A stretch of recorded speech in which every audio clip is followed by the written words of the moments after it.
क्रांतिकारी नमो बुधाय जय भी। मैं रामानुजारियन और आप देख रहे हैं अध्यात्म पावर।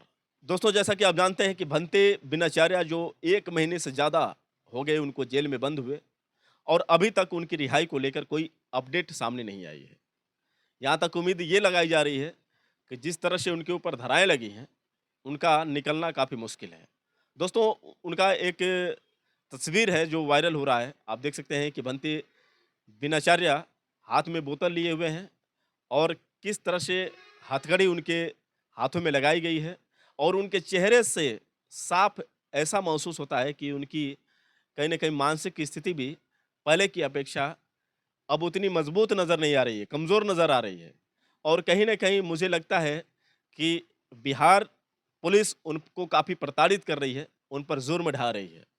और अगर भंते बिनाचार्य को हमें बचाना है, तो सभी तमाम जो भी बौद्ध उपासक-उपासिकाएँ हैं, जितने भी बहुजन समाज के लोग हैं, जिस तरह से भंते सुमित रतन ने सबसे अपील की है कि आप सभी लोग भंते बिनाचार्य को रिहा करने के लिए और महाबोधि टेम्पल, महाविहार को बचाने के लिए आप सभी लोग 27, 28, 29 जून तक पटना में पहुँचे और आंदोलन में शामिल हों।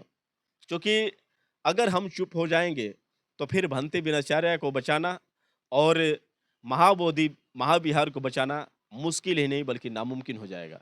क्योंकि आकाश लामा, भंते प्रज्ञाशील, सुमित पाल और सुशील पाल ने जिस तरह से षड्यंत्र रचा और खुद इन लोगों ने भंते बिनाचार्य के खिलाफ एफआईआर दर्ज करवाई और उन पर मर्डर, लूट, चोरी, डकैती, तरह-तरह के मुकदमे उन पर दर्ज किए और साथ ही साथ उनको इस तरह से जेल में बंद करवाया कि उनका छूटना इस समय काफ़ी मुश्किल लग रहा है। कोई उनके साथ में खड़ा नज़र नहीं आ रहा है भंते बिनाचार्य के।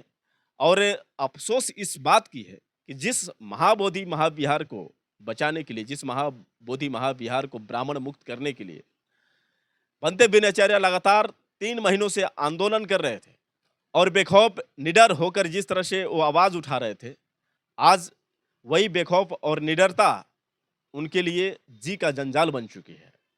और अफ़सोस इस बात की है कि हमारे देश में तमाम जो वकील हैं, जो बहुजन समाज के वकील हैं खास तौर से, और इतने करोड़ों में बाबा साहब डॉक्टर भीमराव अंबेडकर के समर्थक, भगवान बुद्ध को मानने वाले लोग आखिर क्यों कमज़ोर पड़ रहे हैं? क्यों उन्हें भंते बिनाचार्य की लड़ाई, उनका संघर्ष नज़र नहीं आ रहा है? क्या ये सारे वकील जो हैं बिक चुके हैं या कमज़ोर हैं?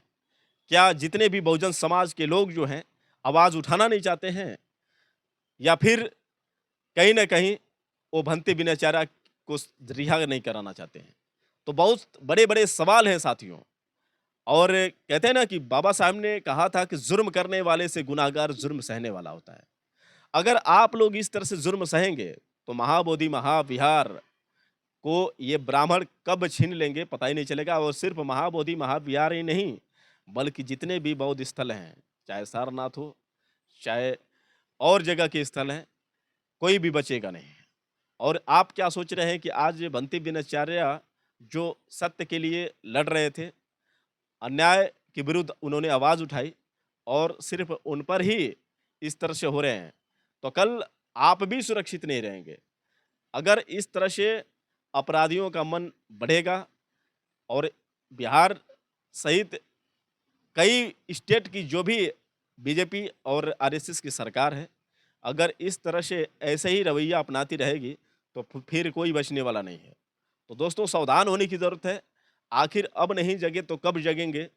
तो इसलिए मैं सभी लोगों से अपील करना चाहूँगा कि भंते सुमित रतन ने जो आह्वान किया है, जो ऐलान किया है आंदोलन का, तो आप लोग 27, 28, 29 जून को पटना ज़रूर पहुँचे, भारी से भारी मात्रा में पहुँचे और भंते बिनाचार्य को रिहा करने के लिए, महाबोधि टेम्पल, महाविहार को बचाने के लिए आप लोग आंदोलन में शामिल हों।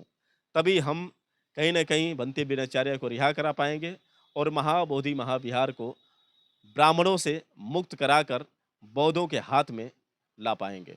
तो इसलिए मैं सभी साथियों से निवेदन करना चाहूँगा कि आप लोग 27, 28, 29 जून को बौद्ध विहार पहुँचे, भारी से भारी मात्रा में पहुँचे वहाँ पर। अगर आप अब नहीं समझेंगे तो कब समझेंगे? साथियों, ये आज सोचने समझने की ज़रूरत नहीं है। आज जिस तरह से बंटी बिनचार्या जेल में है, काफ़ी दुःख हो रहा है कि वह सिपाही जो नाज़ करता था बहुजन समाज पर, जो नाज़ करता था हम जैसे अम्बेडकरवादियों पर, वो नाज़ करता था कि जब मैं मुसीबत में रहूँगा, तो मेरे बहुजन समाज के लोग खड़े रहेंगे मेरे साथ। जब मेरी आवाज़ बंद होगी, तो उनकी आवाज़ उठेगी। बहुत दुःख की बात है साथियों कि जब तक थे बिनचार्या उस आंदोलन में थे, तब तक आंदोलन चरम सीमा पर था। लेकिन जब से ही बंटी बिनचार्या को पुलिस ने गिरफ्तार किया, उसके बाद आंदोलन ध्वस्त हो गया। आज कहीं नामो-निशान नहीं है बोधगया के अंदर कि कहाँ आंदोलन चल रहा है। तो एक आवाज़ मात्र बंटी बिनचार्या, जो उनकी आवाज़ को पुलिस ने बंद कर दिया और इतने बहुजन समाज के लोग, क्या सबकी आवाज़ें बंद हो चुकी है? किसी की आवाज़ नहीं उठ रही है। आज आकाश लामा गुनाहगार होने के बावजूद भी मंच पर दहाड़ रहा है और वो साबित कर रहा है कि बंटी बिनचार्या ही दोषी थे। बंटी बिनचार्या अगर जेल में गए हैं, तो उसके ज़िम्मेदार वो खुद हैं। वो ये बार-बार बोल रहा है कि मैंने उसको बताया था कि तुम छुप जाओ, छुपा नहीं। आप लोग तमाशा बनकर वहाँ पर सुनते हैं उसके मंच पर भाषण जो देता है और ये कह रहा है कि मैं बोला था कि छुप जाओ, छुपा नहीं और आप लोग तालियां पीटते हैं उसकी बातों पर। शर्म आनी चाहिए आप लोगों पर, जो आप अच्छी तरह से जानते हैं कि बंटी बिनचार्या को फंसाने वाला ये आकाश लामा, प्रज्ञाशील, सुमित पाल, इन लोगों ने एफआईआर दर्ज करवाई करुणाशील राहुल पर और बंटी बिनचार्या पर। इसके बावजूद भी आप लोग मंच तैयार कर रहे हैं लाखों-लाखों का, उसको इनवाइट कर रहे हैं और वो आंदोलन जो है डिजिटल तरीके से चला रहा है।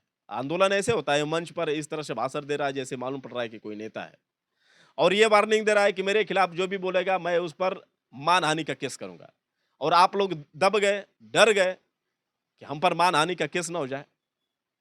तो आपकी आवाज़ को दबा दिया, तो इससे साफ पता चलता है कि वो आरएसएस का आदमी है। कहीं न कहीं उसको सपोर्ट मिल रहा है बिहार सरकार द्वारा। जब वहाँ पर महाबोधि के अंदर जय श्री राम के नारे लग रहे थे, वहाँ पर बौद्ध भिक्षुओं के साथ अत्याचार हुआ, जितने भी उपासक उपासिकाएँ आई थी उस महाबोधि के अंदर में 13 जून को, और उस दिन उनको मारा-पीटा गया, उनके साथ छेड़खानी की गई और रोने लग गई थी।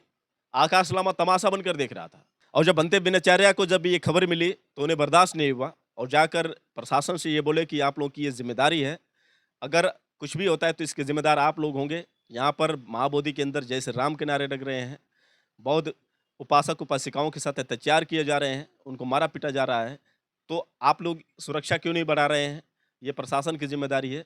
तो यही गुनाह हुआ था बंटी बिनचार्या का और इसी वजह से ये आकाश लामा, बंटी सुमित पाल और प्रज्ञाशील सहित सुशील पाल, ये सभी लोग मिलकर उल्टा इन पर मुकदमा दर्ज करवा दिए कि ये हिंसा फैला रहा है, ये करवा रहा है, वो करवा रहा है।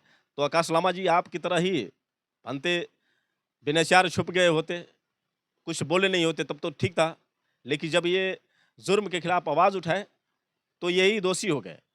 आप ये बता रहे हैं कि मैं उसको समझाया था, उसको बोला था कि छुप जाओ, छुपा नहीं और मुझे पता था कि पुलिस इसको अरेस्ट करने वाली है। तो आपको पहले से भी पता था कि पुलिस अरेस्ट करने वाली है। इसका मतलब ये था कि गेम प्लानिंग तो आपको पहले ही से पता थी। आपने ही प्लान बनाया था, तो आपको पता नहीं होगा कि इनको पुलिस अरेस्ट करने वाली है।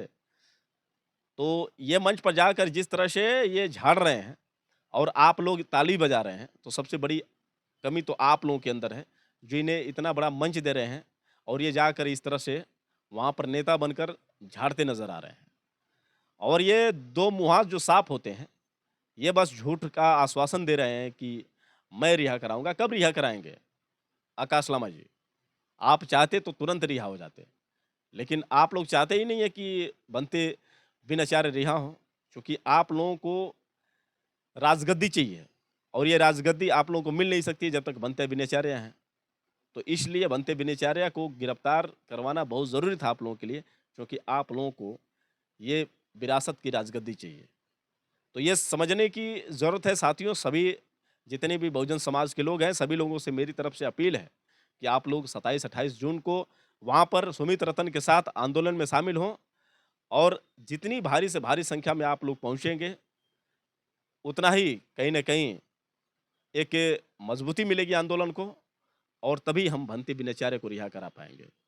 तो दोस्तों, बस आप लोगों से यही अपील है कि आप लोग वहाँ पर पहुँचे और भारी से भारी मात्रा में पहुँचे और हो सके तो इस वीडियो को ज़्यादा से ज़्यादा शेयर करें। फिर मिलेंगे अगले वीडियो के साथ, तब तक के लिए क्रांतिकारी नमो बुद्धाय। जय भीम।